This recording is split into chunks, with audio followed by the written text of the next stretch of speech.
তা পেত দিনের পর দিন, মানে এটা কি কোথাও মাদ্রাসায় পড়াচ্ছে সেই শিক্ষক গ্রেপ্তার হয়েছেন?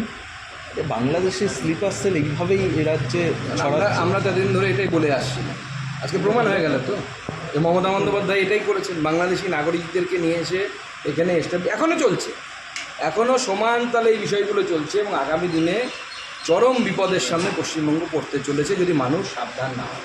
হাতে সময় খুব কম, মানুষকে সাবধান হতে হবে।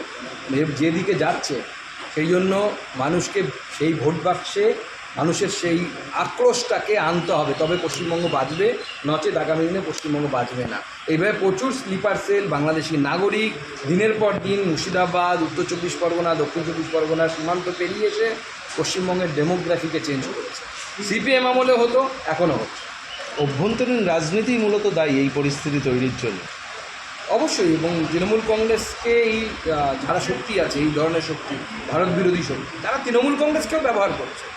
তৃণমূল কংগ্রেস আর বিজেপির পার্থক্য হচ্ছে তৃণমূল কংগ্রেস ভোটের স্বার্থে ব্যবহার হচ্ছে, বিজেপি ব্যবহৃত হয় না, কারণ দেশ আগে, কান্ট্রি ফার্স্ট, তারপরে পার্টি। তৃণমূলের ক্ষমতা ফার্স্ট। রাষ্ট্রপুঞ্জ নিরাপত্তা পরিষদের সদস্যদের কাছে ভারতের সংসদীয় দল যাবে, নেতৃত্ব দেবেন শশী থারুর, আর সেখানে তৃণমূলের কোনো প্রতিনিধি নেই, মানে কারণ তো দেখুন, তৃণমূলের প্রতিনিধি নিয়ে যাওয়ার কনফিডেন্স মাননীয় প্রধানমন্ত্রী পাননি। কোন নেতা কোথায় গিয়ে কী বলবে তার ঠিক ঠিকানা নেই, কোথা থেকে নিয়ে দেবে বলুন তো।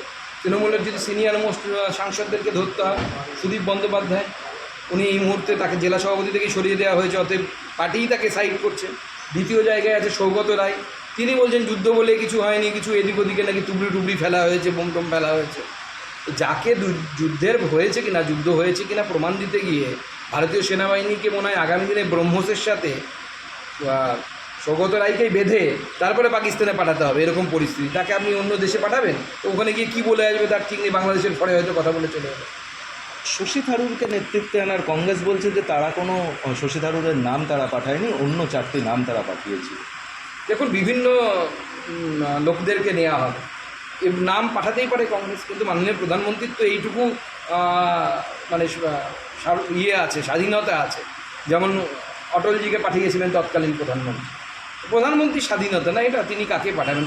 মাননীয় প্রধানমন্ত্রীর মনে হয়েছে যে শশী থারুর একজন শিক্ষিত মানুষ, বিশেষ করে বিদেশ নীতি, পররাষ্ট্র নীতি কী হবে সেটা নিয়ে শশী থারুরের অগাধ পাণ্ডিত্য আছে, এই ব্যাপারে তো কারো অস্বীকার করার জায়গা নেই।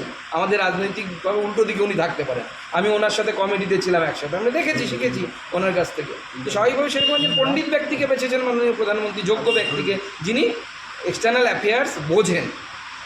অন্য কাউকে পাঠাতেই পারা যেত, কিন্তু তিনি কি এক্সটার্নাল অ্যাফেয়ার্সটা বোঝেন কি অতটা ভালো, সেই প্রশ্নটা উঠে যায়। কারণ এখানে দেশের স্বার্থে জড়িত, সেজন্য সবথেকে যোগ্য ব্যক্তিকেই বাঁচা উচিত, এবং আমার মনে হয় মাননীয় প্রধানমন্ত্রী সেটাই বলছেন। আর বিকাশ দেখুন, এই চাকরি প্রার্থীদেরকে বারবার রাজ্য সরকার ললিপপ দিয়ে বোকা বানিয়েছে, এবং এখনও বোকা হচ্ছে চাকরি প্রার্থীরা। তার কারণ হচ্ছে সুপ্রিম কোর্টের যে রায়, সেই রায় মাননীয় মুখ্যমন্ত্রী কোনোভাবেই পরিবর্তন করতে পারবেন না, কিন্তু এমন ভাব দেখানো হচ্ছে যে মাননীয় মুখ্যমন্ত্রী সুপ্রিম কোর্টকে বলে সব পরিবর্তন করে দেবেন। সেই জন্য আমার মনে হয় শিক্ষকদের আগামী দিনের ভবিষ্যৎ এই মুখ্যমন্ত্রীর জন্য এবং তার দলবলের জন্য আরও খারাপ হতে চলেছে।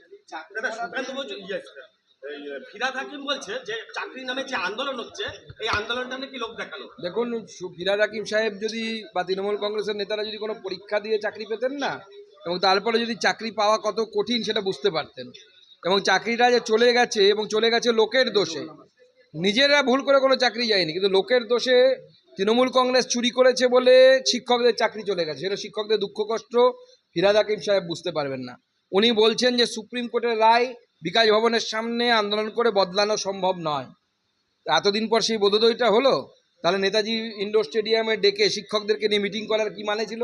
মুখ্যমন্ত্রী তার মানে কি তখন নাটক করেছিলেন? না নেতাজি ইন্ডোর স্টেডিয়ামে মুখ্যমন্ত্রীর সাথে বৈঠক হওয়ার পর সুপ্রিম কোর্টের রায়ের কোনো পরিবর্তন হওয়া সম্ভব ছিল? বিভিন্ন জেলায় তৃণমূলের জেলা সভাপতি পরিবর্তন করা হয়নি, পূর্ব বর্ধমান এবং কোচবিহারেও পরিবর্তন করা হয়নি। তারা বলছে এটা সবকটি আসন তৃণমূল জিতবে, আপনার কি প্রতিক্রিয়া? দেখুন, 294-294টি জিতবে মনে হচ্ছে, আমার মনে হচ্ছে 295টা হয়ে যেতে পারে। তার কারণ তৃণমূল কংগ্রেস এবার হারবে, সরকারে থাকবে না। অপেক্ষা করুন, ওরা এখন ওই নেশা করলে যেরকম হয় না মানুষের, সেরকম নেশা করে বসে আছে। সেই নেশা হচ্ছে তৃণমূল কংগ্রেসের পয়সার নেশা, চুরির নেশা। অপেক্ষা করুন, 295টা সিট জেতার মতো জায়গায় ওনাদেরকে ব্যবস্থা করছি আমরা। দাদা, যেখানে রাহুল কংগ্রেসের সঙ্গে যে তালিকায় নাম ছিল শশী থারুর, এবং শশী থারুরকে বাসলেন মোদী সরকার, বিদেশে পাঠাচ্ছেন তিনি, কি বলবেন? দেখুন, সরকার সিদ্ধান্ত নিয়েছে যেহেতু যুদ্ধটা একটি দেশের বিশেষ সময় এবং সেই সময় সবাইকে দলমত নির্বিশেষে সবাইকে একসাথে থাকা দরকার। সরকার একটা বিভিন্ন পার্টির সদস্যদেরকে নিয়ে টিম তৈরি করে বিভিন্ন দেশে পাঠাচ্ছে পাকিস্তান সম্পর্কে সেই দেশের মানুষকে, সেই দেশের সরকারকে অবগত করানোর জন্য। তাতে শশী থারুরকে বেঁচেছেন কারণ শশী থারুর যোগ্য লোক। উনি আমাদের যে বহির্বিশ্বের সাথে যে সম্পর্ক তার অন্যতম একজন এক্সপার্ট। ভারতবর্ষের বাইরে বহুদিন উনি কাজ করেছেন। এক্সটার্নাল অ্যাফেয়ার্স বলে যে সব বিষয়টি আছে, এই বিষয়টির উপর ওনার বুৎপত্তি আছে, সেই জন্য কেন্দ্র সরকার তাকে সিলেক্ট করেছে। 73 এক জওয়ান শহীদ হয়েছে কাশ্মীরে, এখনো তার বাড়িতে বিজেপির কোনো জনপ্রতিনিধি তার বাড়িতে যাননি। কে যায়নি? গেছে তার বাড়িতে, আমাদের বিরোধী দলনেতাই গেছে তার বাড়িতে, তার আগের দিন আমাদের জেলা সভাপতি গেছে। আপনারা মিথ্যে প্রচার করছেন, সবাই গেছে। কোনো এমপি বা কোনো জনপ্রতিনিধি মানে আরে এলওপি আবার এমপির প্রয়োজন নেই। এলওপি মানে হচ্ছে ক্যাবিনেট মিনিস্টারের সমকক্ষ। আপনাকে তো বুঝতে হবে, এলওপি হচ্ছে ক্যাবিনেট মিনিস্টারের সমকক্ষ একটি পদ, এর থেকে বড় কে যাবে? দাদা, যেখানে বিভিন্ন হারে অনুপ্রবেশ হচ্ছে, কি বলবেন? দেখুন, এই তৃণমূল কংগ্রেস অনুপ্রবেশের উপরেই